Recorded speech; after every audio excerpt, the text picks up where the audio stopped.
Bonjour à tous et bienvenue sur Mosaïque. Le mois de juillet touche à sa fin, c'est déjà la dernière étape de notre périple on tour et on est ravis de finir en beauté à Niederbronn-les-Bains.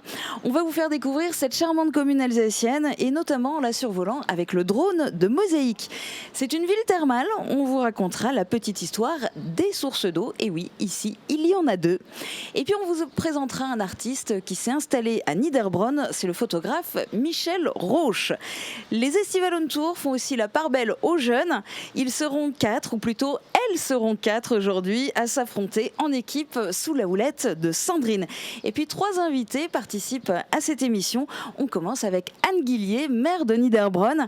Bonjour. Bonjour, je suis heureuse de vous accueillir à Niederbronn-les-Bains. Et merci beaucoup parce que vous nous avez réservé un accueil très chaleureux et on en est très contents. Quand on parle de Niederbronn, on pense souvent au premier lieu à l'établissement de cure thermale ou bien au casino. Mais c'est évidemment aussi une commune, et une commune où il fait bon vivre. Je voudrais que vous nous parliez un petit peu du cadre de vie ici. Alors on dit souvent de Niederbronn-les-Bains qu'elle est la perle des Vosges du Nord, située en plein cœur du parc naturel et également dans un endroit qui est réserve mondiale de la biosphère. Et donc Niederbronn-les-Bains, oui, c'est 4450 habitants qui ont la chance de vivre dans un cadre, un écrin de verdure vraiment, puisque les 2/3 de la commune sont constitués de massifs forestiers. Voilà, donc c'est un grand bonheur de pouvoir vivre dans la nature. Avec les eaux qui nous entourent de tous côtés, que ce soit rivières ou sources que vous évoquerez. Et voilà, donc on est très heureux de vivre ensemble dans cette commune, que ce soit petit ou grand, ou senior aussi. Et du coup, vous avez, grâce à tout cela, décroché plusieurs labels. Absolument. Donc nous sommes à la fois station thermale, vous l'évoquiez. Nous sommes également station classée de tourisme, ce qui est un label conséquent pour une commune comme la nôtre, mais également station verte, puisque nous faisons la part belle au tourisme, oui, mais à l'écotourisme, c'est-à-dire une attention particulière à l'accueil de touristes dans le respect des habitants et dans toujours une réflexion de développement durable et de respect de l'environnement. Et d'un point de vue économique, alors commerce, entreprise, de ce point de vue-là, comment se porte Niederbronn ? Alors comme nous sommes station touristique, nous avons la chance de pouvoir accueillir de nombreux commerces de proximité, ce qui est très important pour la vie d'une commune, quelle qu'elle soit. Il y a également la part industrielle, donc avec toute notre histoire liée à la famille de Dietrich et également des industries de pointe qui se sont installées à Niederbronn-les-Bains ou dans le territoire. Il y a de l'emploi, il y a des habitants et tout cela a sans doute contribué à faire que Niederbronn ait tellement d'équipements parce que vous êtes très bien dotés ici. Oui, je pense que nous sommes bien dotés avec une belle piscine. Nous avons la chance d'avoir un relais culturel également qui propose une saison tout au long de l'année. Un musée d'archéologie qui fait partie des musées du parc. Évidemment aussi un complexe sportif conséquent avec stade, gymnase et terrain multisport, bulle de tennis, enfin bon voilà, il y a tout ce qu'il faut pour pouvoir se maintenir en forme. Il y a de quoi faire et ça a peut-être aussi contribué à développer le tissu associatif. Absolument. Oui, on a la chance d'avoir une vie associative très forte avec près de 80 associations, qu'elles soient sportives, culturelles ou autres. Dans le domaine social également, il y a des associations qui sont très engagées. Et donc, on est ravis d'avoir toutes ces personnes qui puissent profiter évidemment de tous les équipements qui sont mis en place, mais qui sont aussi moteurs dans la vie de la ville. Et ce qui fait que Niederbronn-les-Bains est aussi reconnu, c'est tout ce qui concerne l'animation qui se déroule tout au long de l'année. Avec par exemple un festival. Le festival qui arrive à partir de mercredi prochain, là, voilà, dans une semaine tout juste, qui est géré par le réseau d'animation intercommunale, l'une des associations qui se trouve sur notre territoire et qui, avec de très très nombreux bénévoles, va organiser un festival qui s'appelle Môme en scène du 1er au 5 août prochain. Et donc à ce moment-là, la ville, elle est, on va dire, c'est le lieu de vie des enfants qui ont toute priorité. Et donc il y a des centaines de bénévoles qui sont investis là aussi pour que les enfants puissent profiter, jouer, rire, s'amuser. Et bien justement, on va laisser maintenant les enfants s'amuser. Merci beaucoup pour votre participation et pour votre accueil. Les jeunes participantes d'aujourd'hui, elles sont 4, elles attendent impatiemment leur tour. Sandrine est avec elles, elle va nous les présenter. Coucou. Coucou Julia, coucou tout le monde. Alors je vais vous les présenter avec grand plaisir.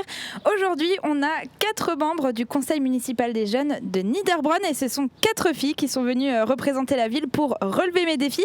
Alors dans l'équipe des rouges, on a Claire et Maude et dans l'équipe des bleus, on a Margot et Lina.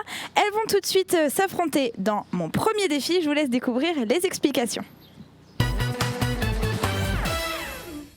Pour ce défi, les 2 équipes vont devoir se déplacer d'un cerceau à l'autre en tenant un ballon entre leurs têtes. Ils n'auront pas le droit de se servir de leurs mains et si le ballon tombe, ils devront reprendre depuis le cerceau de départ. La première équipe à rejoindre 3 fois le cerceau d'arrivée remporte le défi. Bonne chance à tous!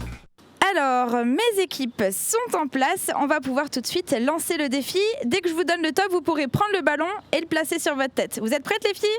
Ouais, alors c'est parti! Alors dans le public, vous pouvez être là pour les encourager parce que j'ai essayé le défi, c'est vraiment pas une tâche facile. Alors les filles plus par là, les bleus, votre cerceau il est ici, hein, n'oubliez pas, de ce côté là.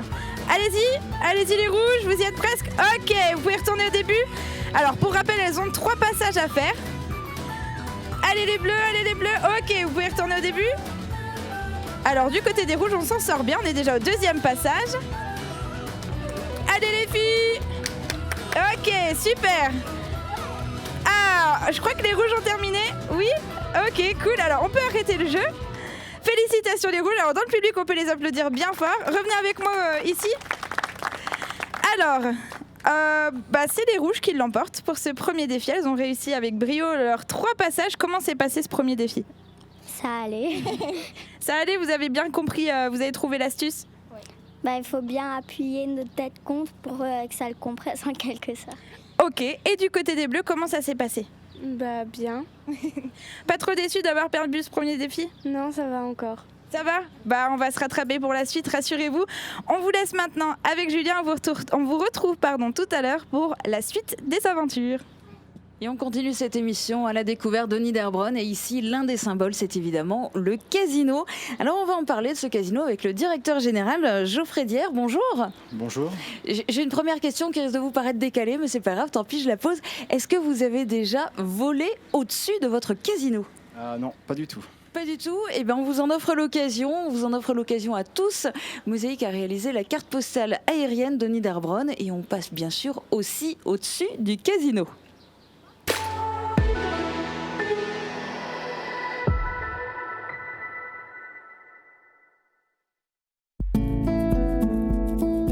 Bienvenue à Niederbronn, la perle des Vosges du Nord. Station thermale de 4500 habitants, son nom Niederbronn, qui signifie fontaine basse, vient de la source centrale, aujourd'hui connue sous le nom de source romaine. Des fouilles archéologiques ont établi l'existence d'une cité romaine avec des installations thermales d'envergure. Le résultat des fouilles est visible au milieu de la ville, à la maison de l'archéologie qui vous raconte l'histoire de la région de la préhistoire au Moyen-Âge. À partir du XVIIIe siècle, Niederbronn-les-Bains et sa région connaissent un essor économique sans précédent grâce à la famille de Dietrich qui développe l'industrie métallurgique avec les fonderies et les forges. Alors que les bains ont de tout temps généré la prospérité de la ville, c'est au XIXe siècle que les thermes connaissent un succès croissant. La société mondaine vient prendre les eaux à Niederbronn-les-Bains. La fréquentation de la station atteint des records. Aujourd'hui, l'établissement thermal oriente son activité à la fois vers un thermalisme hospitalier et de remise en forme. En 1926, la ville est classée station hydrominérale. Elle obtient donc la première autorisation de jeu de casino. Niederbronn est aussi le berceau d'une autre source, la Lise.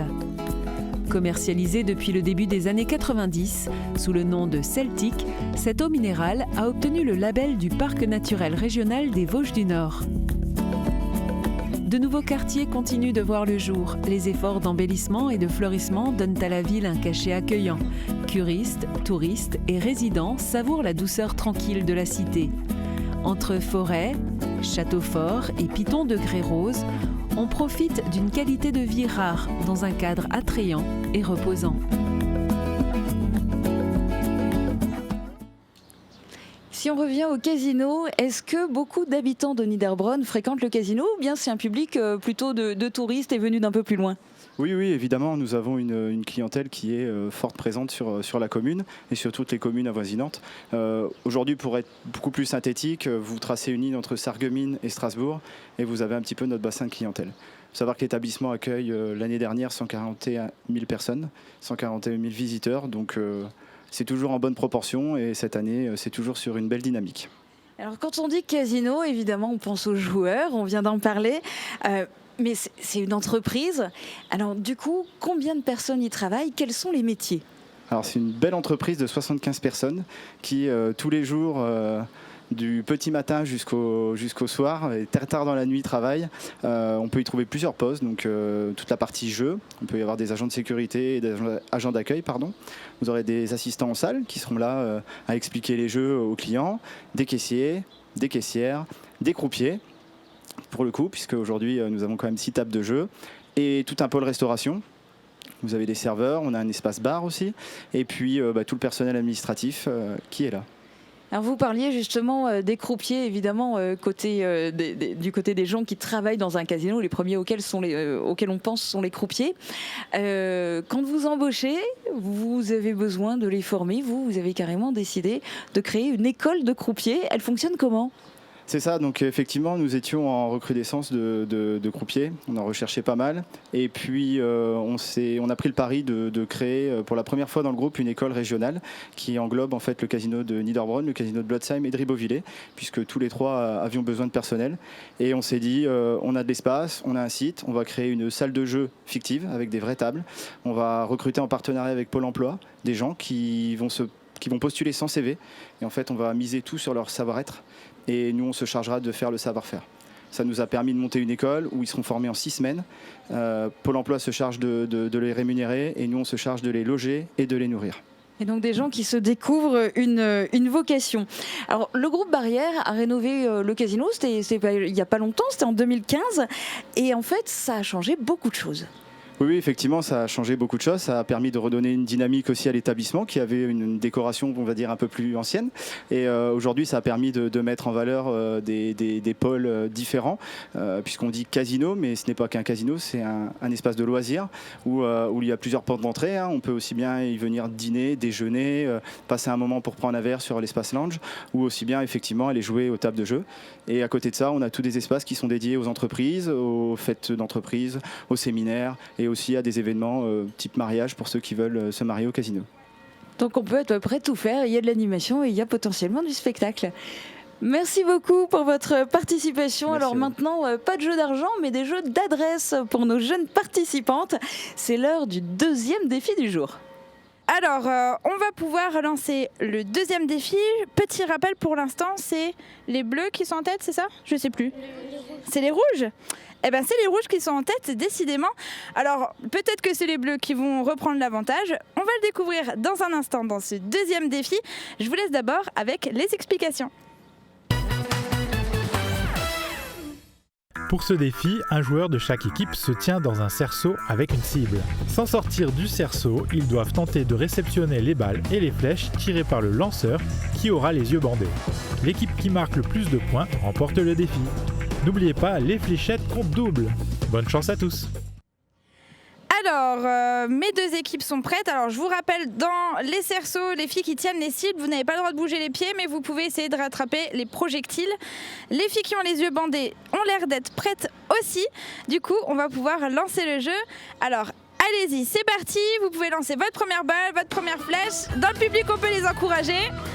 Alors, du côté des rouges, pour l'instant, c'est quasiment un sans faute. Tu viens de louper la dernière flèche. Alors, du côté des bleus, Lina, tu viens de réussir. Alors, on te dit plus à gauche dans l'équipe des rouges. Lina, si tu arrives à tirer un peu plus haut, ce serait plus facile en face. Ouais, nickel, comme ça c'est parfait. Du côté des rouges, on a fini. On va laisser Lina terminer. Il lui reste une flèche. Encore deux. Ah, tu as encore une balle aussi. Ouais, à ta gauche, voilà. Ok, ben super. Alors, vous allez pouvoir revenir. N'enlevez pas ce qu'il y a dessus. Revenez à côté de moi. On va pouvoir les montrer à la caméra. Alors, on a réussi à ne les enlevez pas. On a réussi à mettre quand même pas mal de balles. Alors, pas de flèches aujourd'hui, mais que des balles. Mais on peut quand même déjà, avant de calculer, souligner que l'INA a réussi à mettre une balle dans le 200 pour les Bleus. Donc on peut l'applaudir bien fort. Je crois que c'est la première fois que c'est arrivé depuis qu'on a commencé cette émission. Alors, du côté des Rouges, on s'en sort pas mal non plus. On va comptabiliser les points tout à l'heure parce que là, il y a un peu trop de calcul à faire pour que je vous le dise en live. Mais je reviendrai après pour vous dire qui des deux équipes a remporté ce défi. Du coup, pour l'instant, c'est un suspense et je vous retrouve tout à l'heure. Je vous laisse maintenant avec Julia. C'est le spécialiste de l'histoire de Niederbronn, Jean Salès. Bonjour. Bonjour. Je vais vous donner la parole et puis vous allez d'ailleurs pouvoir compléter notre petite histoire du jour. Donc je vous propose de la regarder d'abord. Niederbronn-les-Bains doit son nom à ses sources. L'une d'entre elles, elle est juste à côté de nous, c'est la source romaine. Et l'autre se trouve au nord de la commune, la Celtique. Alors voici quelques explications sur ces eaux aux innombrables vertus.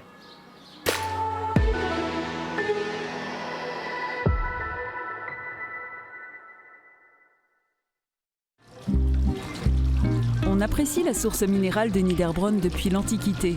Cette source, dite source romaine, jaillit en plein cœur de la ville devant le casino Barrière.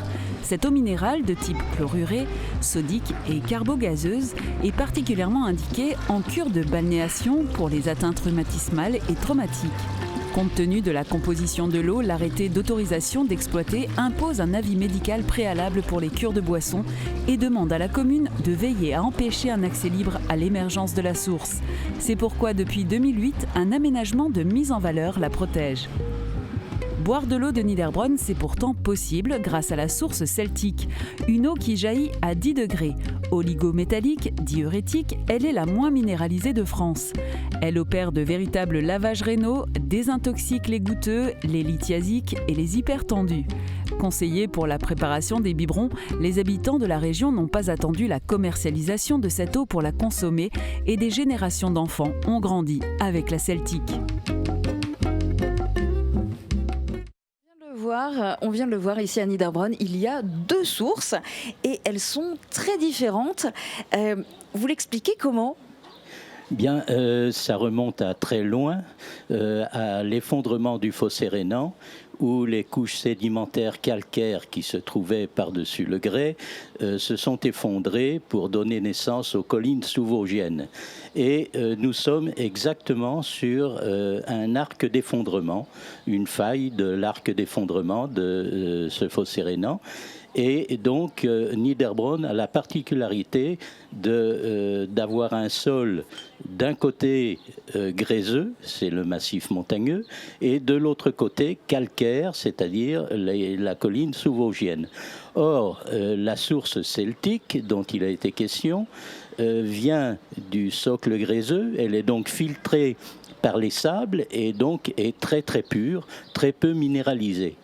À l'inverse, la source romaine, dont les vertus thérapeutiques avaient déjà été découvertes par les Romains, cette eau romaine provient du sous-sol calcaire et est au contraire très minéralisée avec des vertus qui sont utilisées en médecine. Comme ça, on sait tout sur ces sources. Vous qui connaissez parfaitement Niederbronn et son histoire, aujourd'hui, que faut-il venir voir ici ?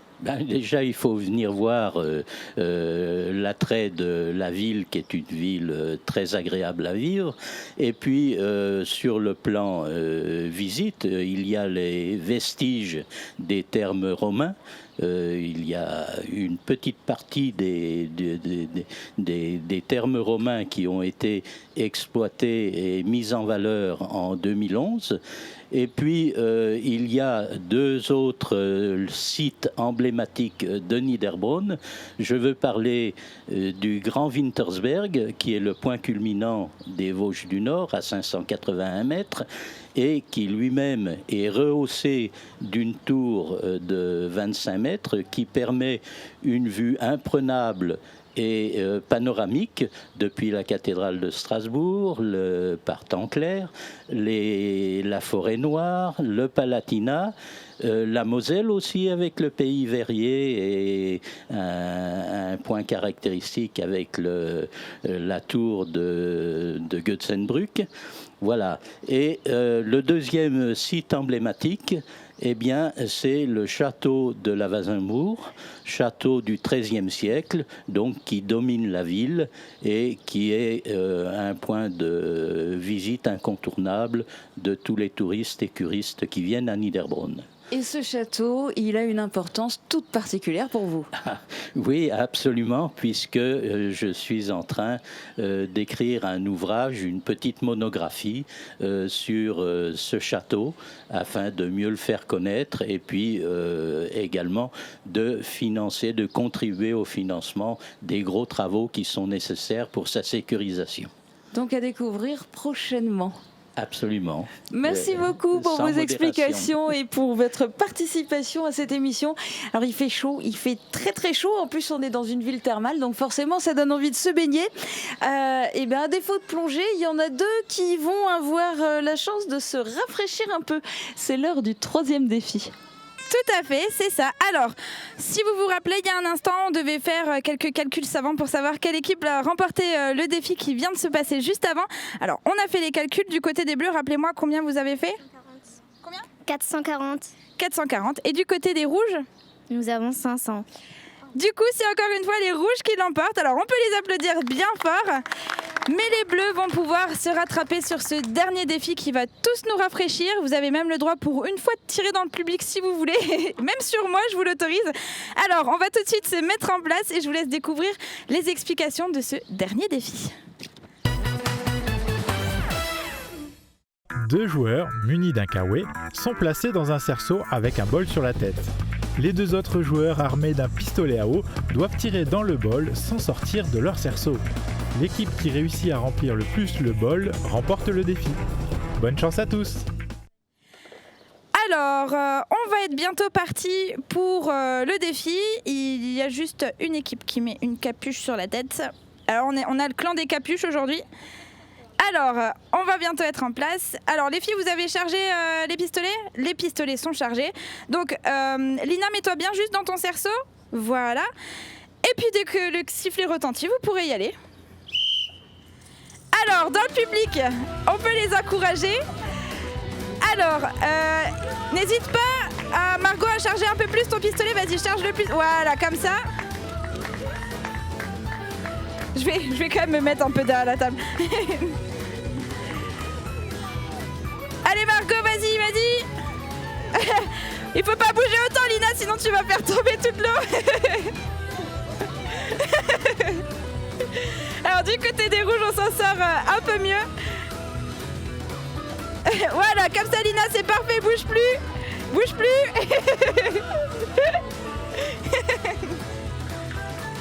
Alors, du côté des Rouges, on est complètement stoïque sous le bol. C'est parfait, c'est la bonne méthode. Alors, Lina a réussi à garder son calme. Il reste 5 secondes, on peut faire le décompte dans le public. 5, 4, 3, 2, 1. Sifflet. C'est fini. Alors les filles, vous pouvez me rejoindre ici. Vous pouvez me rejoindre derrière la table. Alors, on va tout de suite, venez, passez par là, passez derrière. Alors, on va tout de suite découvrir combien vous avez récolté, même si j'ai pas trop de doutes. Lina, tu vas pouvoir remplir ici, passe derrière la table, viens, de ce côté-là, viens là. Voilà, et tu peux remplir le bol devant toi. Vas-y. Alors, et du côté des Rouges, on en a pour 5 ou 10 minutes, le temps qu'elles remplissent tout. Hein. Alors, dans le public, vous ne voyez pas, mais si vous regardez dans l'écran en face de vous, vous pouvez voir que sans conteste, c'est vraiment les Rouges qui l'emportent sur ce défi également. On peut les applaudir bien fort. Alors les filles, venez avec moi, on va juste repasser devant la table. Qu'est-ce que tu dis? J'ai dit j'aurai la vengeance. Ouais, je pense qu'en coulisses, il va se passer encore plein de choses sur cette émission parce que le public aussi a besoin d'être rafraîchi aujourd'hui. Alors, les filles, en tout cas, vous vous êtes vraiment bien battues aujourd'hui. Maud, tu peux venir de ce côté-là, on va rester par équipe jusqu'à la fin. Alors, comment s'est passé ce dernier défi? Bah, il était super. Ah bah, je suis contente. Elina, alors, tu voulais pas être mouillée? Bah, elle me noyait. Je voyais plus rien, donc... Lina, elle était dans une piscine. Alors, en tout cas, les filles, merci d'avoir participé. Vous n'allez pas repartir les mains vides. Il n'y a pas vraiment de perdants chez nous à Mosaïque. Vous allez toutes repartir avec un cadeau. Alors, Aude est en train de vous les donner. Voilà. Dedans, vous allez pouvoir jouer à la plage avec des raquettes. Vous avez une petite pochette aussi pour mettre votre téléphone ou un appareil dedans pour qu'il reste étanche. Et vous avez aussi une mini enceinte Bluetooth, des bonbons, des stylos. Donc voilà, plein de petites choses pour vous faire plaisir. Et puis en tout cas, moi j'espère que vous avez passé un bon moment. Ouais, super. Super. Et ben moi aussi j'ai passé un excellent moment avec vous. Je vous remercie d'avoir participé à cette émission. Et on va se mouiller tout à l'heure, t'inquiète pas. Et je vous dis à très bientôt. Et je vous laisse terminer cette émission avec Julia. Et on va terminer cette émission en faisant la connaissance d'un artiste. Les premiers clichés d'oiseaux en vol de Michel Rauch ont permis de faire classer Natura 2000 une zone de l'étang de Mittersheim. Aujourd'hui, il est célèbre dans le milieu de la photographie. Certaines de ses photos ont même fait le tour du monde. Il est le spécialiste des abeilles dans l'agence Biophoto. Voici un tout petit aperçu du travail de ce professeur d'EPS à la retraite, amoureux de la biodiversité des Vosges du Nord.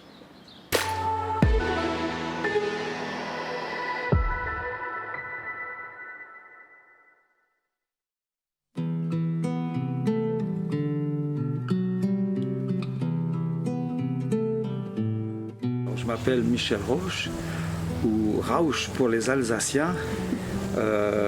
Rauch du coin d'où je viens, c'est-à-dire le côté est de la Moselle. Mes parents habitent Mittersheim. Et je me suis retrouvé à Niederbronn parce qu'en 6e, le premier cours de sport, j'ai dit « Oh, ça, je vais m'en faire mon métier, ça, c'est encore mieux ». Je n'avais pas de passion pour la photo encore à cette époque. Par contre, tout ce qui était nature m'intéressait. Et quand je suis arrivé à Niederbronn, quand j'ai vu la nature, j'allais dire l'affection des habitants, des enfants, je me suis dit, oh, mais ça c'est un petit paradis là. Et puis surtout, pas de touristes, rien. C'était encore pratiquement vierge hein, quand on se baladait du côté de la Petite Pierre, rencontrer des cerfs, dans la région de Niederbronn, rencontrer toute cette tourbière, toute cette variété. Je me suis dit, oh, mais c'est fantastique ici. Il n'y en a pas besoin d'aller, comme diraient d'autres, au Costa Rica pour apprécier la nature. On a tout devant sur le pas de la porte, quoi, ici. Il y avait un concours des dernières nouvelles sur le thème, la photo, le mouvement. Et puis moi j'avais pas mal de photos d'oiseaux en mouvement qui se photographiaient eux-mêmes, mais qui étaient en mouvement, quoi, qui volaient. Et il y en a quelques-unes qui étaient pas mal. Et là j'ai eu le deuxième prix ou le premier prix, je sais plus. Donc j'ai fait la couverture des DNA là, pour cette image, ça je m'en souviendrai toujours. Et c'est des encouragements, quoi, à continuer. Ensuite j'ai été repéré par une agence qui avait vu mes images et qui m'ont téléphoné pour me demander si j'avais un certain stock d'images. Je leur ai dit que oui, j'avais plein de choses. Et ils m'ont invité à monter à Paris pour les présenter. Et alors je suis monté à Paris, c'était en 95, hein, donc j'avais déjà un certain âge. Hein. Et je leur ai montré ça, ils m'ont dit, pas de problème, on vous envoie le contrat. Et parce qu'à l'époque, ce genre d'image existait très peu, quoi. On avait beaucoup de photos de paysages, de la macrophotographie, mais des photos d'oiseaux comme ça, pris avec un 50 mm, les gens étaient, surtout qu'on avait un beau décor souvent derrière, ça plaisait beaucoup. Moi je suis assez porté sur le document et surtout montrer un peu autour de moi la richesse et la variété de la faune et de la flore, des paysages qu'on a. Il y a encore une fille qui m'a dit l'autre jour, il m'a dit « Ah, je me souviendrai toujours, ne cueille pas cette fleur, ne cueille pas cette fleur, le suivant ne pourra plus l'admirer. »